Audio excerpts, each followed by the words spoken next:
Hello, Bl'Artagnan here with a Should You Pull for Ciaran, Exdeath, and Lion LD.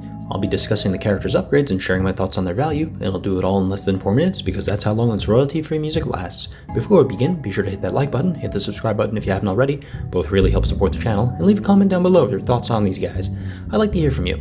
You can also catch me alongside Raw Life and Type Zoe on the live stream, our weekly DFFOO stream every Monday night at 8:30 Eastern, featuring discussion, gameplay, and more than a few good laughs. I'll leave a link in the description. Look forward to seeing you there. Ciaran is returning with his LD boards, and thankfully, not a bear in sight. His LD is now a harder hitting attack, and his World Memories buff now grants Brave and HP damage up to the party, as well as improved Brave regen. It also gives Ciaran more personal Brave damage and overflow, as well as a new and improved Soul Shot featuring a double dump with refund in between and splash damage.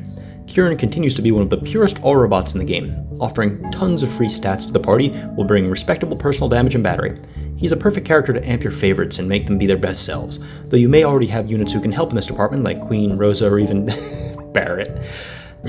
Ciaran is fundamentally a solid addition to any roster, although I've recently found that in the Crystal Chronicles you only collect 3 drops of Mirror. So the fact that Ciaran holds 5 of them and never puts them down feels super greedy. With that obscure reference out of the way to satisfy the 3 Crystal Chronicle fans who watch these videos, let's move on to the star of the show. Exdeath is getting a tidy little rework to accompany his new LD boards and burst weapon. Black Hole had its damage, gravity, and splash damage improved. Almagest now hits twice, and Curse's potency has been doubled, both in terms of the debuffs and the HP poison. His LD boards dramatically improve Maelstrom's damage and the HP poison of his diffusing vortex debuff. These are the sort of respectable modernizing upgrades you like to see, but they're not the reason we're here. Exdeath is also getting a burst weapon with an interesting effect. It immediately banishes all enemies to the void. Okay, it's only the animation, but it looks cool as hell.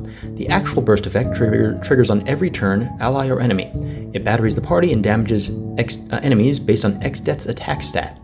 This opens up a surprising new role for him, because he can now function as a potent enabler for turn hog units, sort of like Yang or Cloud of Darkness, while he retains his normal enemy phase playstyle. Exdeath's role coverage is kind of wonky. He's technically a defensive debuffer with off-turn damage and the best Brave shaving in the game. Folks often talk about his true damage and HP poison, which are nifty, but don't forget that he also brings 80% attack down and an EX that can negate an enemy's attack completely, which is kind of weird given his well-documented hatred for turtles.